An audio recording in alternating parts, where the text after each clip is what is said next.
Hello friends, ಇವತ್ತಿನ ಸಂಚಿಕೆಯಲ್ಲಿ ಏನಾಯಿತು ಅಂತ ನೋಡ್ಕೊಂಡು ಬರೋಣ ಬನ್ನಿ.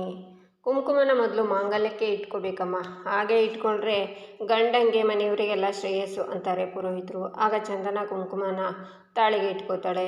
ನಂತರ ಹಣ್ಕಾಯಿ ತಗೊಂಡು ಇಬ್ಬರು ಹೊರಗಡೆ ಬಂದು ಕೂತ್ಕೋತಾರೆ. ಹರಿ ಕಾಯಿನ ಚೂರು ಮಾಡ್ತಾ, ಏನು ಮೇಡಮ್ ನಿಮ್ಮ ಮನೆಯವರನ್ನು ಮಿಸ್ ಮಾಡ್ಕೋತೀನಿ ಅನ್ನಿಸ್ತಿದ್ಯಾ ಅಂತಾನೆ. ಸ್ವಲ್ಪ ಅಂತಾಳೆ ಚಂದನ. ಹಾಗಾದರೆ ಒಂದು ಕೆಲಸ ಮಾಡೋಣ ಮೇಡಮ್, ನವರಾತ್ರಿಗೆ ನಾವಿಬ್ಬರು ನಿಮ್ಮ ಮನೆಗೆ ಹೋಗ್ಬಿಡೋಣ.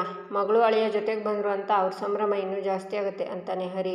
ಮಾತೇ ಆಡಲ್ಲ ಅಂದಮೇಲೆ ಹೋಗೋದೆಲ್ಲ ದೂರದ ಮಾತು, ಅವ್ರು ಚೆನ್ನಾಗಿದ್ರೆ ಅಷ್ಟೇ ಸಾಕು ಅಂತಾಳೆ ಚಂದನ.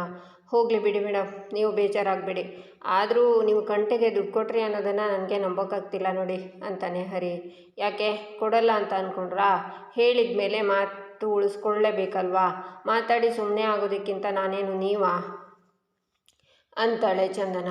ಹಾಗಲ್ಲ ಮೇಡಮ್, ಅವನಿಗೆ ದುಡ್ಡು ಕೊಡಬೇಕು ಅಂತ ಎಕ್ಸ್ಟ್ರಾ ಕೆಲಸ ಮಾಡಿ ದುಡ್ಡು ಕೊಟ್ರಲ್ಲ, ಅದು ಖುಷಿಯಾಯಿತು ಅಂತಾನೆ ಹರಿ. ಎಲ್ಲರೂ ಕೊಡ್ತಾರೆ ಅಂದಮೇಲೆ ನನಗೂ ಏನಾದರೂ ಮಾಡಬೇಕು ಅನ್ನಿಸ್ತು, ಅದಕ್ಕೆ ಕೊಟ್ಟೆ ಅಷ್ಟೇ. ಇವಾಗ ಕಂಟಿ ಖುಷಿಯಾಗಿದ್ದಾರಲ್ಲ, ನನಗಷ್ಟು ಸಾಕು ಅಂತಾಳೆ ಚಂದನ. ಆದರೂ ನೀವು ದುಡ್ಡು ಕೊಟ್ಟಿದ್ದು ನನಗೋಸ್ಕರ ಅಲ್ವಾ? ನೀವು ಅದನ್ನು ನಿದ್ದೆಗೆಟ್ಟು ಕಷ್ಟಪಟ್ಟು ದುಡ್ದಿರೋ ದುಡ್ಡು, ಅದನ್ನು ನಾನು ನಿಮಗೆ ವಾಪಸ್ ಕೊಡ್ತೀನಿ ಬಿಡಿ ಅಂತಾನೆ ಹರಿ. ನಾನು ಕೊಟ್ಟಿದ್ದು ಕಂಟಿಗೆ, ನೀವು ಯಾಕೆ ವಾಪಸ್ ಕೊಡಬೇಕು ಅಂತಾಳೆ ಚಂದನ. ನೀವು ಕಂಟಿಗೆ ಕೊಟ್ಟಿರೋದು ನನಗೋಸ್ಕರ ತಾನೇ ಅಂತಾನೆ ಹರಿ. ಹಾಗೆಲ್ಲ ಏನಿಲ್ಲ, ನಾನು ಕೊಟ್ಟಿದ್ದು ಕಂಟಿಯವರಿಗೋಸ್ಕರನೇ.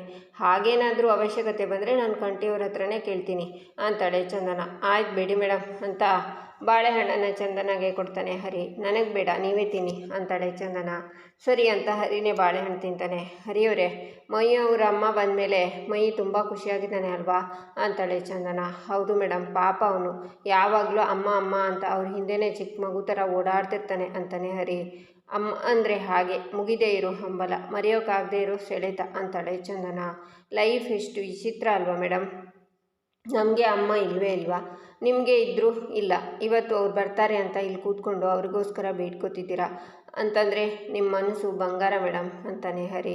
ಹಾಗೆಲ್ಲ ಏನೂ ಇಲ್ಲ. ತಂದೆ ತಾಯಿ ಮಕ್ಕಳಿಗೆ ಜನ್ಮ ಕೊಡ್ತಾರೆ, ಅವರನ್ನು ಸಾಕಿ ಸಲಿ ದೊಡ್ಡವರನ್ನಾಗಿ ಮಾಡ್ತಾರೆ, ಅವರಿಗೆ ವಿದ್ಯೆ ಬುದ್ಧಿನೂ ಕಲಿಸ್ಕೊಡ್ತಾರೆ. ಆದರೆ ಮಕ್ಕಳು, ನಾವು ಅವರಿಗೆ ಏನು ವಾಪಸ್ ಕೊಡೋದಕ್ಕೆ ಸಾಧ್ಯ? ಅವ್ರ ತ್ಯಾಗಕ್ಕೆ ಗೌರವ, ಅವರಿಗೆ ವಯಸ್ಸಾದ ಮೇಲೆ ಒಂದು ಆಸರೆ ಅಷ್ಟೇ. ಆದರೂ ಅವ್ರ ಋಣನ ತೀರಿಸೋದಕ್ಕೆ ಸಾಧ್ಯನೇ ಇಲ್ಲ ಅಂತಾಳೆ ಚಂದನ. ಮೇಡಮ್, ಅಮ್ಮನ ಜೊತೆ ಇದ್ದಿದ್ದ ಅನುಭವ ನಮಗಿಲ್ಲ, ಆದರೆ ನಿಮ್ಮ ಜೊತೆ ಇದ್ದರೆ ಅಮ್ಮನ ಜೊತೆ ಇದ್ದಷ್ಟೇ ಖುಷಿ ಇರುತ್ತೆ ಅಂತಾನೆ ಹರಿ. ಹರಿಯವರೇ, ಈಗ ಮನೇಲಿ ಎಲ್ಲ ಸರಿ ಇದೆ, ಆದರೆ ಅಂಕಲ್ ಮಾತ್ರ ಒಂಥರ ಆಡ್ತಾರೆ ಅಂತಾಳೆ ಚಂದನ. ಹೌದು ಮೇಡಮ್, ನನಗೂ ಹಾಗೆ ಅನ್ನಿಸ್ತಿದೆ ಅಂತಾನೆ ಹರಿ. ಇಷ್ಟು ವರ್ಷ ಆದಮೇಲೆ ಹೆಂಡತಿ ಮನೆಗೆ ಬಂದಿದ್ದಾರೆ ಅಂದರೆ ಅಂಕಲ್ ಅವ್ರ ಜೊತೆ ಚೆನ್ನಾಗಿರ್ಬೇಕಲ್ವಾ ಅಂತಾಳೆ ಚಂದನ. ಹೌದು ಮೇಡಮ್, ಯಾವಾಗಲೂ ಆ ಮನುಷ್ಯ ಹೆಂಡತಿಗಿಂತ ಜಾಸ್ತಿ ಹೆಂಡತಿ ಜೊತೆನೇ ಇರ್ತಾನೆ, ಏನು ಮಾಡೋಕ್ಕಾಗತ್ತೆ ಅಂತ ಹರಿ ಹೇಳ್ತಾನೆ. ಅಂಕಲ್ ಹೀಗೆ ನಡ್ಕೋತಿದ್ದಾರೆ ಅಂದರೆ ಅದಕ್ಕೆ ಏನೋ ಒಂದು ಕಾರಣ ಇರಬೇಕು. ಮೈ ಅವರಮ್ಮನ ಕಂಡ್ರೆ ಅಂಕಲ್ಗೆ ಯಾಕೆ ಇಷ್ಟೊಂದು ಕೋಪ ಅಂತಾಳೆ ಚಂದನ. ಗೊತ್ತಿಲ್ಲ ಮೇಡಮ್. ಅವರೇನಾದರೂ ಬೇರೆ ಮದುವೆ ಆಗಿರ್ಬೋದಾ, ಅದಕ್ಕೆ ಅವ್ರ ಮೇಲೆ ಕೋಪ ಮಾಡ್ಕೊಂಡಿರ್ಬೋದಾ ಅಂತ ಹರಿ ಹೇಳ್ತಾನೆ. ಯಾವುದೂ ಗೊತ್ತಾಗ್ತಿಲ್ಲ, ಆದರೆ ಗೊತ್ತಾಗದೇ ಇರೋದು ಯಾವುದೂ ಇಲ್ಲ. ಎಲ್ಲೋ ಇರೋರನ್ನ ಕಂಡುಹಿಡಿದು ಮನೆಗೆ ಕರ್ಕೊಂಡು ಬಂದಿರುವಾಗ ಮನೆಗೆ ಬಂದಿರೋರ ಜೊತೆ ಅಂಕಲ್ ಯಾಕೆ ಹೀಗೆ ನಡ್ಕೋತಿದ್ದಾರೆ ಅನ್ನೋದನ್ನು ಕಂಡುಹಿಡಿಯೋಕ್ಕಾಗಲ್ವಾ ಅಂತ ಚಂದನ ಹೇಳ್ತಾಳೆ. ಆಗುತ್ತೆ ಮೇಡಮ್, ನಿಮ್ಮ ಕೈಲಿ ಖಂಡಿತ ಆಗುತ್ತೆ, ಬನ್ನಿ ಹೋಗೋಣ ಅಂತ ಹರಿ ಹೊರಡ್ತಾನೆ. ಈಚೆ ಕೋಮಲ ಪಾತ್ರೆ ತೊಳಿತಾ, ಹೆಂಗಿದ್ರು ನಟರಾಜ ಮನೇಲಿ ಕಾಣಿಸ್ತಿಲ್ಲ, ಮನೇಲಿ ಯಾರೂ ಇಲ್ಲ ಅನಿಸುತ್ತೆ, ದುಡ್ಡು ಎಲ್ಲಿದೆ ಅಂತ ನೋಡೋಕ್ಕೆ ಇದೇ ಸರಿಯಾದ ಸಮಯ ಅಂತ ಮನೆಯೊಳಗೆ ಹೋಗಿ ರೂಮಲ್ಲೆಲ್ಲ ನೋಡ್ತಾ ಇರ್ತಾರೆ. ಗಂಡ ಬಾಲು ನಟರಾಜನ ಮನೆ ಮುಂದೆ ಬಂದು ಕೋಮಲಾಗೆ ಕಾಲ್ ಮಾಡ್ತಾನೆ. ಇವನೊಬ್ಬ ಅಂತ ಕಾಲ್ ರಿಸೀವ್ ಮಾಡಿ, ಯಾಕಯ್ಯ ನಾನು ಫೋನ್ ಮಾಡಬೇಡ ಅಂತ ಹೇಳಿದ್ದೆ ತಾನೆ, ಯಾಕೆ ಫೋನ್ ಮಾಡಿದೆ ಅಂತಾರೆ ಕೋಮಲ. ಮನೆಯಿಂದ ಆಚೆ ಇದ್ದೀನಿ ಬಾರೆ ಅಂತಾನೆ ಬಾಲು. ಅಯ್ಯ ಇಲ್ಲಿಗೆ ಯಾಕಯ್ಯ ಬಂದೆ ಅಂತಾರೆ ಕೋಮಲ. ಈಗ ಬಂದಾಯಿತು ಬಾರೆ ಹೊರಗೆ ಅಂತಾರೆ ಬಾಲು. ಆಗ ಹೊರಗಡೆ ಬಂದು, ಯಾಕೆ ಇಲ್ಲಿಗೆ ಬಂದೆ, ಯಾರಾದರೂ ನೋಡಿದರೆ ಏನು ಗತಿ ಅಂತಾರೆ ಕೋಮಲ. ಮನೆಯಲ್ಲಿ ಯಾರೂ ಇಲ್ಲ ಅಂತ ಹೇಳಿದೆ ಅಲ್ವಾ ಅಂತಾರೆ ಬಾಲು. ಆ ನಟರಾಜ ಯಾವ ಟೈಮಲ್ಲಿ ಎಲ್ಲಿ ಹೋಗ್ತಾನೆ ಎಲ್ಲಿ ಬರ್ತಾನೆ ಅಂತ ಒಂದು ಗೊತ್ತಾಗಲ್ಲ ಕಣಯ್ಯ, ಈ ದುಡ್ಡು ಕೈ ಸೇರೋ ಟೈಮಲ್ಲಿ ಯಾಕಯ್ಯ ಹಿಂಗೆ ಮಾಡ್ತೀಯಾ ಅಂತಾರೆ ಕೋಮಲ. ದುಡ್ಡು ಮನೇಲಿದೆ ಅಂದಮೇಲೆ ಎತ್ಕೊಂಡು ಬರುತ್ತಾನೆ ಅಂತಾರೆ ಬಾಲು. ಇಡೀ ಮನೆ ಹುಡುಕದೆ ಕಣಯ್ಯ, ಆ ದುಡ್ಡು ಎಲ್ಲಿಟ್ಟಿದ್ದಾರೆ ಅಂತಲೇ ಗೊತ್ತಾಗ್ತಿಲ್ಲ ಅಂತಾರೆ ಕೋಮಲ. ನೀನೇ ಗೊತ್ತಾಗ್ತಿಲ್ಲ ಅಂದರೆ ಹೆಂಗೆ, ಇದೆಲ್ಲ ನಿನಗೆ ಹೊಸದಾ ಅಂತಾರೆ ಬಾಲು. ನಾನು ದುಡ್ಡು ಎಲ್ಲಿದೆ ಅಂತ ಹುಡುಕಿ ಆಮೇಲೆ ನಿನಗೆ ಫೋನ್ ಮಾಡ್ತೀನಿ, ಈಗ ನೀನು ಹೊರಡು ಅಂತ ಮಾತಾಡುವಾಗ ನಟರಾಜ ಸೈಕಲಲ್ಲಿ ಬಂದು ಅವರನ್ನು ನೋಡಿ, ಯಾಕೋ ಬಂದೋ ಇಲ್ಲಿಗೆ ಅಂತ ಕೂಗ್ತಾ ಬರ್ತಾರೆ. ಬಂದುಬಿಟ್ಟ ಕಣಯ್ಯ, ಬೇಗ ಓಡಿ ತಪ್ಪಿಸ್ಕೊ ಅಂತಾರೆ ಕೋಮಲ. ಬಾಲು ಓಡ್ತಾನೆ. ನಿಂತ್ಕೊ ಅಂತ ನಟರಾಜ ಅಟ್ಟಿಸ್ಕೊಂಡು ಹೋಗಿ ಸಿಗು ಇನ್ನೊಂದು ಸರ್ತಿ ನನ್ನ ಕೈಗೆ ಅಂತ ವಾಪಸ್ ಬಂದು, ಏಯ್ ನಿಂತ್ಕೊಳ್ಳೆ, ಎಲ್ಲಿಗೆ ಹೋಗ್ತಿದ್ಯೆ, ಯಾಕೆ ಬಂದಿದ್ದ ಅವನು ಇಲ್ಲಿಗೆ ಅಂತಾರೆ ನಟರಾಜ. ನಾನೇನು ಅವನ್ನ ಬಾ ಅಂತ ಕರೀಲಿಲ್ಲ, ಅವನೇ ಬಂದ, ನಾನೇನು ಮಾಡಲಿ ಅಂತಾರೆ ಕೋಮಲ. ಓಹೋ, ನೀನು ಕರೀದೆ ಅವನು ಬಂದ್ಬಿಟ್ನಾ? ಇಬ್ಬರು ಸೇರಿಕೊಂಡು ನಮ್ಮ ಗಂಧದ ಗುಡಿಲಿ ಏನು ಮಾಡಬೇಕು ಅಂದ್ಕೊಂಡಿದ್ದೀರಾ ಅಂತಾರೆ ನಟರಾಜ. ಹಾಗೇನು ಇಲ್ಲ ಕಣಯ್ಯ ಅಂತಾರೆ ಕೋಮಲ, ನೀನು ನಿಜವಾದ ಬಣ್ಣ ಇರು ಈ ಮನೇಲಿ ನನಗೆ ಒಬ್ಬನಿಗೆ ಗೊತ್ತಿರೋದು. ನೀನು ಕದ್ದು ಮುಚ್ಚಿ ಮಾತಾಡೋದನ್ನು ನಾನು ನೋಡಿಲ್ಲ ಅಂದ್ಕೊಂಬೇಡ. ಈ ನಟರಾಜ ಎಲ್ಲನೂ ಗಮನಿಸಿದ್ದಾನೆ ಅಂತಾರೆ ನಟರಾಜ. ಯಾಕಯ್ಯ, ಯಾಕೆಷ್ಟು ಕೋಪ ಮಾಡ್ಕೋತೀಯ ಅಂತಾರೆ ಕೋಮಲ. ಇಷ್ಟು ವರ್ಷ ಈ ನಿನ್ನ ಮಗನ ಮೇಲೆ ಇಲ್ಲದೆ ಇರೋ ಪ್ರೀತಿ ಈಗ ದಿಢೀರಂತ ಬಂದುಬಿಡ್ತಾ? ಈ ಮನೇಲಿ ನೀನು ಮಾಡ್ತಾ ಇರೋ ನಾಟಕ ಯಾರಿಗೂ ಅರ್ಥ ಆಗ್ತಿಲ್ಲ, ಆದರೆ ಈ ನಟರಾಜನಿಗೆ ಪ್ರತಿಯೊಂದು ಅರ್ಥ ಆಗ್ತಿದೆ. ನನ್ನ ಮಕ್ಕಳು ಯಾವತ್ತೂ ಯಾರಿಗೂ ಕೆಟ್ಟದ್ದು ಮಾಡಿದವರಲ್ಲ. ನಿನ್ನಿಂದ ಅವರಿಗೇನಾದರೂ ಕೆಟ್ಟದಾದರೆ ನಾನು ನಿನ್ನನ್ನು ಸುಮ್ಮನೆ ಬಿಡೋದಿಲ್ಲ ಅಂತಾರೆ ನಟರಾಜ. ಹಾಗೇನಿಲ್ಲ, ಆಗಿದ್ದಾಯಿತು, ಇನ್ಮೇಲಾದರೂ ನನ್ನ ಮಗನ ಜೊತೆ ಇರೋಣ ಅಂತ ಬಂದರೆ ನೀನು ಅದನ್ನು ತಪ್ಪು ಅಂತೀಯಲ್ಲಯ್ಯ ಅಂತಾರೆ ಕೋಮಲ.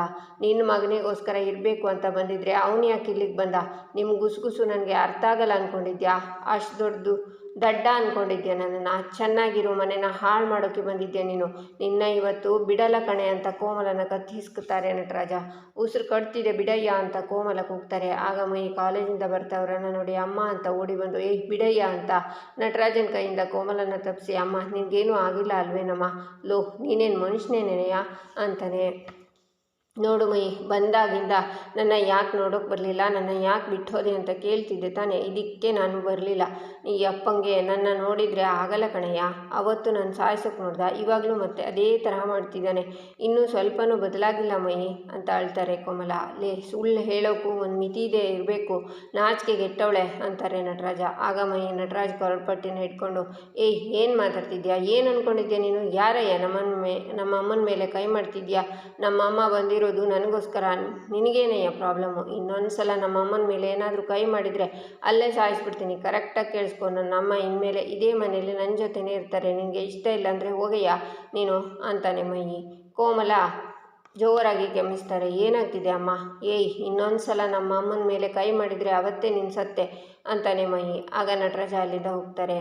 ಇವತ್ತೇನಾದರೂ ನೀನು ಬಂದಿಲ್ಲ ಅಂದಿದ್ರೆ ನನ್ನ ಹೆಣ ಬಿದ್ದಿರೋದು ಅಂತ ಹೇಳ್ತಾ ನಾಟಕ ಮಾಡ್ತಾರೆ ಕೋಮಲ.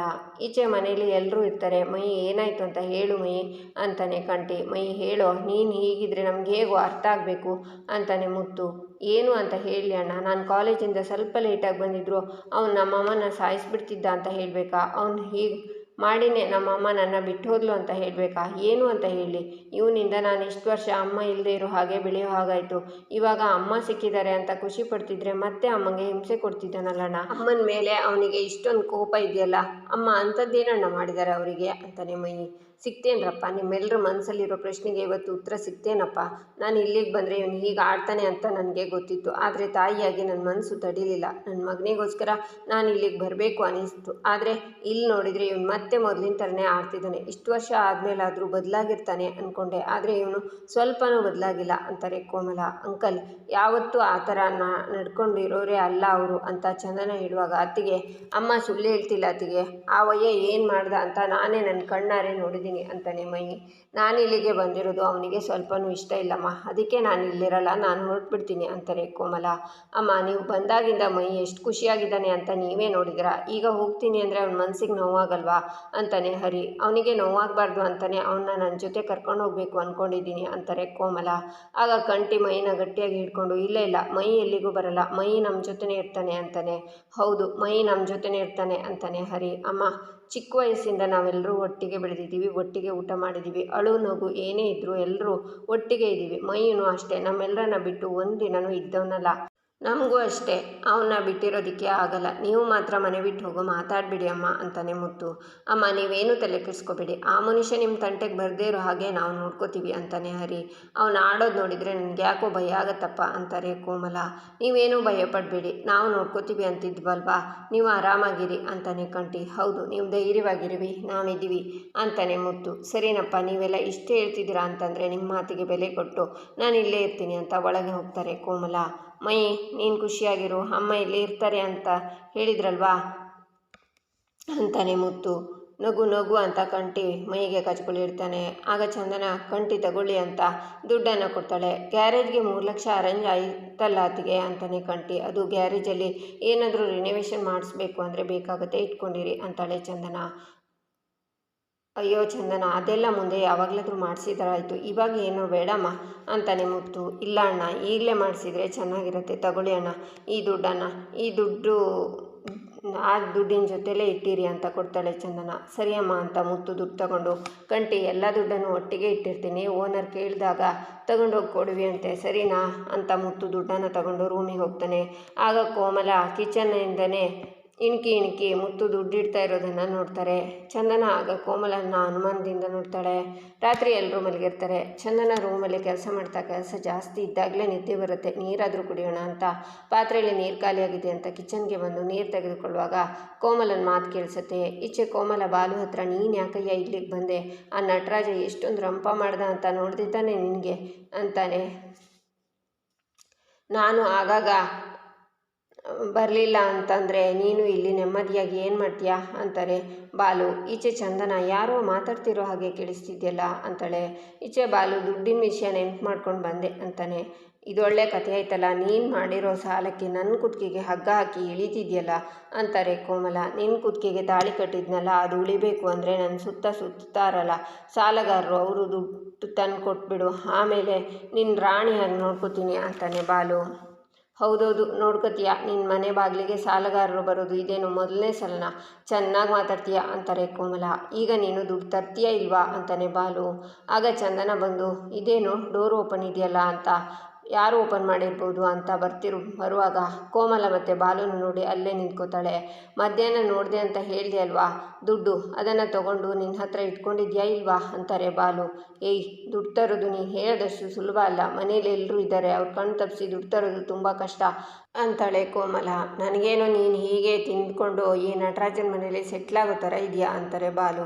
ಏನು ಅಂತ ಮಾತಾಡ್ತಿದ್ಯಾ, ಅಷ್ಟು ಜನಕ್ಕೆ ಬೇಯಿಸಿ ಹಾಕ್ಕೊಂಡು ಈ ಮನೇಲಿರೋಕ್ಕೆ ನನಗಾಗಲ್ಲ ಅಂತಾರೆ ಕೋಮಲ. ಮತ್ತೆ ಏನು ಮಾಡ್ತಿದ್ಯಾ, ದುಡ್ಡು ತಗೊಂಡು ಬರಬೇಕು ತಾನೆ ಅಂತಾರೆ ಬಾಲು. ದುಡ್ಡು ಎಲ್ಲಿದೆ ಅಂತ ನನಗೆ ಇವತ್ತು ಮಧ್ಯಾಹ್ನನೇ ಗೊತ್ತಾಗಿದ್ದು, ಈಗ ಎಲ್ಲರೂ ಮಲಗಿದ್ದಾರೆ, ನೀನು ಇಲ್ಲೇ ಇರು, ನಾನು ಹೋಗಿ ದುಡ್ಡು ತಗೊಂಡು ಬರ್ತೀನಿ ಅಂತಾರೆ ಕೋಮಲ. ನಿಜವಾಗ್ಲೂ ಬರ್ತೀಯಾ ಇಲ್ಲ ಮಗನ ಮುಖ ನೋಡಿಕೊಂಡು ಇಲ್ಲೇ ಇರ್ತೀಯಾ ಅಂತಾರೆ ಬಾಲು. ಮಾತೆತ್ತಿದ್ರೆ ಅದೇ ಹೇಳ್ತೀಯಲ್ಲಯ್ಯ, ಯಾವಾಗಲೂ ಬಿಟ್ಟು ಬಂದಿರೋ ಮಗನ ಕಟ್ಕೊಂಡು ನಾನೇನಯ್ಯ ಮಾಡಲಿ, ನನಗೆ ನನ್ನ ಮಗನ ಮೇಲೆ ಯಾವ ಪ್ರೀತಿನೂ ಇಲ್ಲ, ನಾನು ಇಲ್ಲಿರೋದು ಆ ದುಡ್ಡು ತೊಗೊಂಡು ಹೋಗೋಕ್ಕೆ ಅಂತಾರೆ ಕೋಮಲ. ಅದನ್ನು ಕೇಳಿಸ್ಕೊಂಡ ಚಂದನ, ಅಯ್ಯೋ ಇದೇನು ನಿಜಾನ ಸುಳ್ಳ, ನನಗೇ ನಂಬೋಕ್ಕಾಗ್ತಿಲ್ಲ, ಪಾಪ ಮೈಗೆ ಅದೆಷ್ಟು ನೋವಾಗ್ತಿದೆಯೋ ಏನೋ ಅಂತ ಚಂದನ ಯೋಚನೆ ಮಾಡ್ತಾಳೆ. ನೀನು ಇಲ್ಲೇ ಇರು, ಹೋಗಿ ದುಡ್ಡು ತರ್ತೀನಿ, ಯಾರ ಕಣ್ಣಿಗೂ ಕಾಣಿಸ್ಕೋಬೇಡ ಅಂತ ಕೋಮಲ ಒಳಗೆ ಹೋಗ್ತಾರೆ. ಚಂದನ ಅಡುಗೆ ಮನೇಲಿ ಹೋಗಿ ಅಡುಗೆ ಕೂತ್ಕೋತಾಳೆ. ಕೋಮಲ ಮುತ್ತು ರೂಮಿಗೆ ಹೋಗಿ ಡೋರ್ ಹಾಕ್ಕೊಂಡು ಪೆಟ್ಟಿಗೆ ಓಪನ್ ಮಾಡಿ ದುಡ್ಡು ಹಾಕಿರೋ ಚೀಲನ ತಗೊಂಡು ನೋಡ್ತಾ, ಇದರ ದುಡ್ಡನ್ನು ಇಲ್ಲಿಂದ ತೊಗೊಂಡೋದ್ರೆ ನನ್ನ ಕಷ್ಟ ಎಲ್ಲ ಕಳೆದೋಗುತ್ತೆ, ನೆಮ್ಮದಿಯಾಗಿರ್ಬೋದು, ಮೊದಲು ಇಲ್ಲಿಂದ ಎಸ್ಕೇಪ್ ಆಗಿಬಿಡ್ಬೋದು ಅಂತ ಇರುವಾಗ ಚಂದನ ಬಂದು ಕೋಮಲನ ಸಿಟ್ಟಿಂದ ನೋಡಿ, ನಿಮ್ಮ ಕೈ ತೋರಿಸಿ ಅಂತ ಕೈನ ಎಳಿತಾಳೆ. ಆಗ ಅವ್ರ ಕೈನಲ್ಲಿರೋ ಬ್ಯಾಗಿಂದ ದುಡ್ಡೆಲ್ಲ ಚೆಲ್ಲುತ್ತೆ. ಮೈ ಅಮ್ಮನಾಗಿ ನಿಮಗೆ ಈ ಥರ ಕೆಲಸ ಮಾಡೋಕ್ಕೆ ನಾಚಿಕೆ ಆಗಲ್ವಾ, ನಾನು ನಿಮ್ಮನ್ನು ಸುಮ್ಮನೆ ಬಿಡೋದಿಲ್ಲ ಅಂತಾಳೆ ಚಂದನ. ಇಲ್ಲಿಗೆ ಈ ಸಂಚಿಕೆ ಮುಕ್ತಾಯವಾಗುತ್ತೆ. ಮುಂದಿನ ಸಂಚಿಕೆಗಾಗಿ ನಮ್ಮ ಚಾನಲನ್ನು ನೋಡಿ ಸಬ್ಸ್ಕ್ರೈಬ್ ಮಾಡಿ, ಲೈಕ್ ಮಾಡಿ, ಸಪೋರ್ಟ್ ಮಾಡೋದನ್ನು ಮರಿಬೇಡಿ.